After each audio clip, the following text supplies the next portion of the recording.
All right, let's get right into this. So, I don't really have anything planned here. Yeah, I have an idea, and it's the same idea as the last video. But I do want to say something. I don't know why my YouTube counter stopped.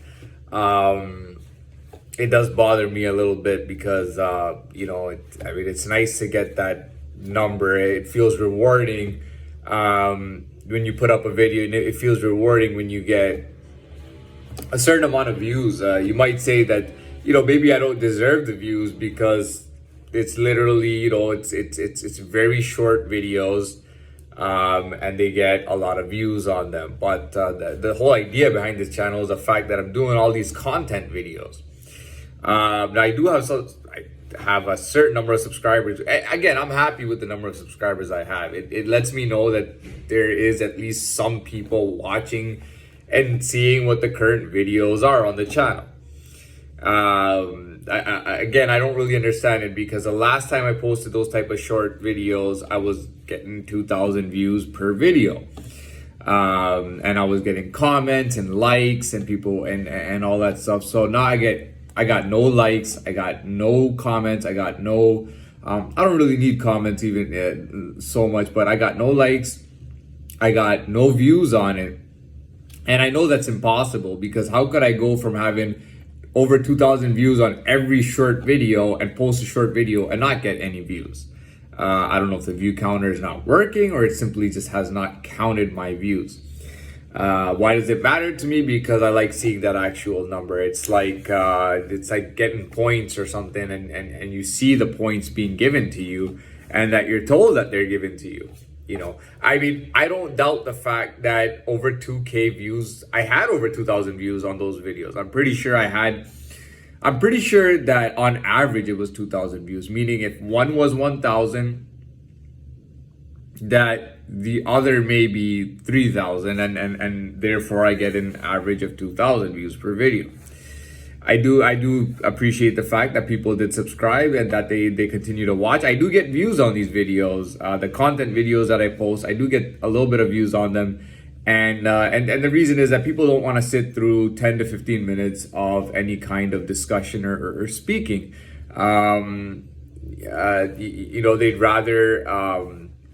They'd rather see something for 10 or 20 seconds that looks cool to them, and they enjoy it and they think it's cool, and then I get views off of something, and it's really just it's based on the fact that that I'm just showing myself as a cool person. And you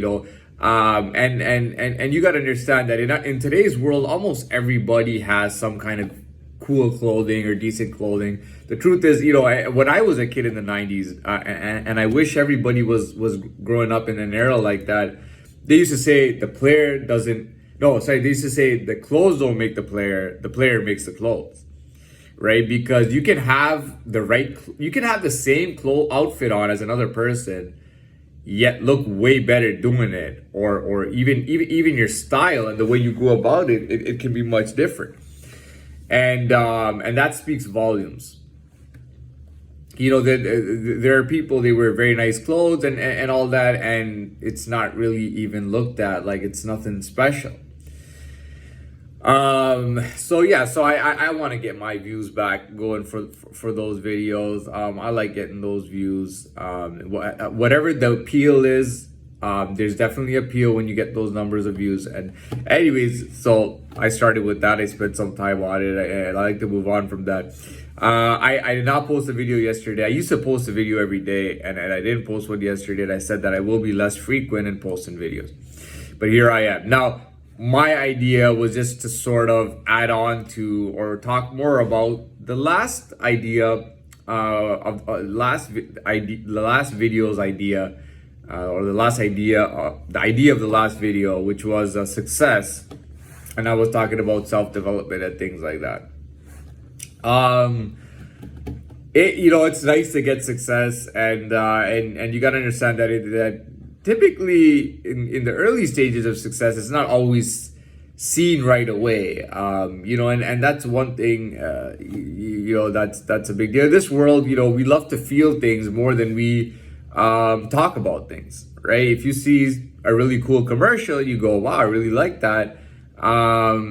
and you might not even say anything, but you feel it, right? And I guess that is the thing with it. There's a reason that there's an actual statistic. Again, I've heard of this statistic since I was in the 90s, and the statistic was that I think they say pretty much 99% of all lottery winners go broke. Right? So you win $1 million or $10 million or $20 million, and they always go broke.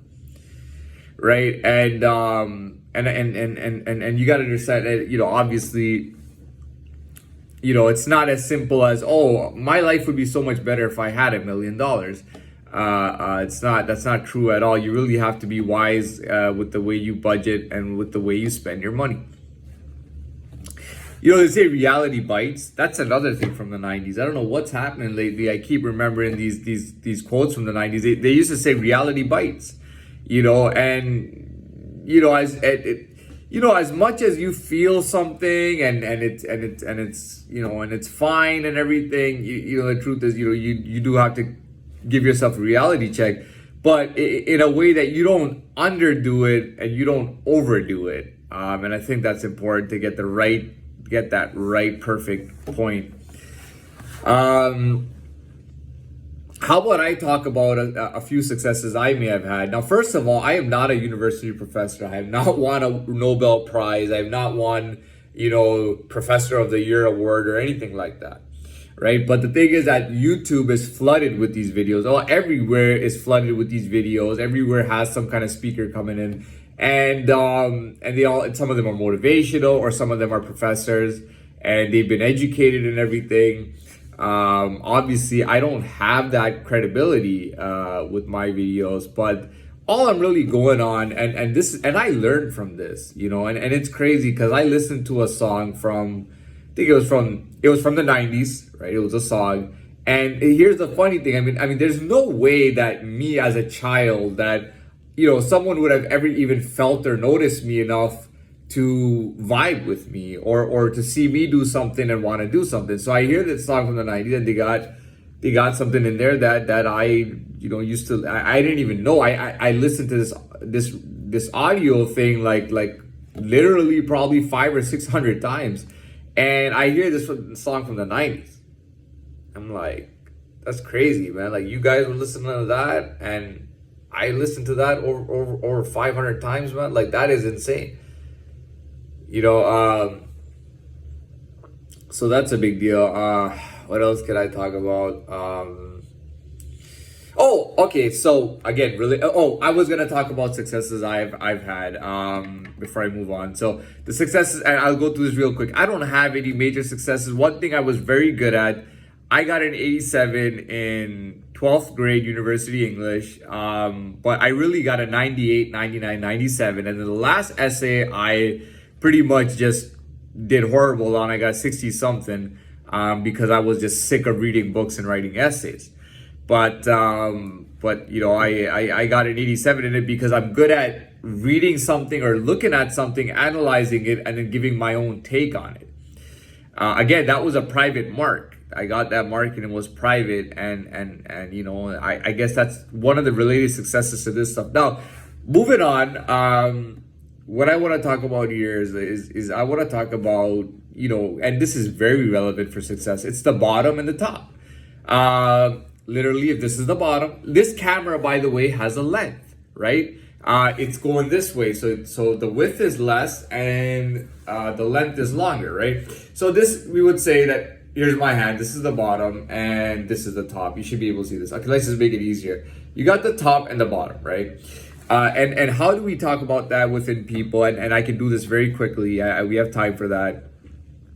And the first of all, what I want to start off by saying is that money does encourage. The amount of wealth you have, or the amount of wealth that you have amassed or earned, is an influence in you being higher. So,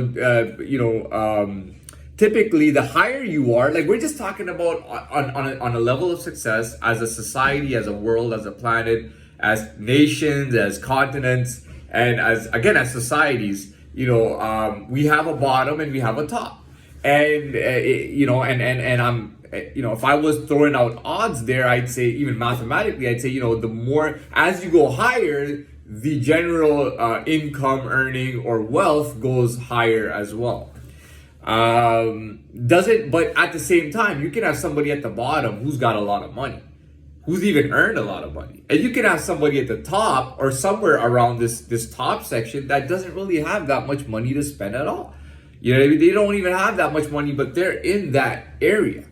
Now that's and that is unusual, but it does happen, right? But what typically the more wealth you've amassed will put you up higher. It's like there's some things that you can't really help. If you're in a cave in the planet, and let's say you literally came to being in a cave somehow, okay? And, right? And I've talked about this with myself as an analogy. And if you were in a cave, really you're just pretty much an unborn baby, right? And an unborn baby is just taken at the value of being an unborn baby. An unborn baby can be thought to be very high up, just based on, what he is. But nobody can see it and nobody knows it. People might be able to sense or feel it here and there, but that's very rare, and nobody can really see it for face value. And they don't know what an unborn baby, what kind of potential he has. But he can be high, and it can be absolutely confusing to people. They will never be able to figure out what's going on with that. Now you come into the world and you're born and you're in the world, and I feel like if you don't have those things around you that are keeping you high, pretty much if you're born and now you're starting from the bottom. So you must have been up here as an unborn baby. Now you're born, you're starting from the bottom because you don't have those supports that are taking you right up higher, right? So obviously you have to work your way up, right? Okay, so where was I going at? Okay, so again, the bottom it's not always money, but I give this as an example. The United Nations says that Scandinavian countries are the happiest countries in the world. They actually have like 15 figures that they use to calculate happiness. It has to do with pollution factor, education, job opportunities, environmental factors, and everything. And then they give you a happiness rating. That's pretty much what the bottom and the top is to me. I feel like, and I feel like I've come into this world, for a little bit. And I would say that if this is the bottom and this is the top, I'm not going to say where I am, but I know that if this is a bottom section, I know I'm higher than that. I might not be that much higher than it, but I know that if this is the bottom section, that I'm higher than that. People do generally not like the bottom sometimes. People who are higher up, they don't like the bottom because they feel like the bottom is evil, or that it's reckless, or that it's stupid, or that it's dangerous, or that it's not careful and it's not doing a good job and it's actually causing danger around it or negativity, right? That's how they feel. So, I would say, I do. I would say I'm higher than that. Now, what other factors would be in there? I'm not sure. But one thing I do know is that in this world, we cannot put we cannot make everything numerical. Not everything can have a number assigned to it, right? We can't always we can calculate wealth, and even wealth is changing all the time because of currency. So you could have $1 million in US cash, and the currency is constantly fluctuating in the world. Okay, so nothing is ever a set number. But what I'm going on is we feel things. Now if one person can lie about what they feel, but if 100 people feel something and they're unrelated to each other and they observe or feel something, chances are that what they're feeling is true or close to the truth. So this bottom and top, really what I'm trying to say is that it's felt. It may not have to do with money, but it's felt. And you can look at somebody and you can feel whether they're higher or lower than you. Me starting from the bottom, I know people could feel that if I was lower than them, they felt like they had the right to treat me worse, right? And me being a little bit higher. I mean, again, like I said, what I'm trying to say is that the bottom and top, rather than assign numerical values to it, just have a general understanding of it, and pretty much feel where people are. And then you can feel and understand where people are. And I would say that I'm definitely well away from that bottom section, which I'm very happy to be. And that's all. I guess that's all there is to say. I'm running out of time here. I got about some seconds left, so we'll wrap it up right here, and here's the video.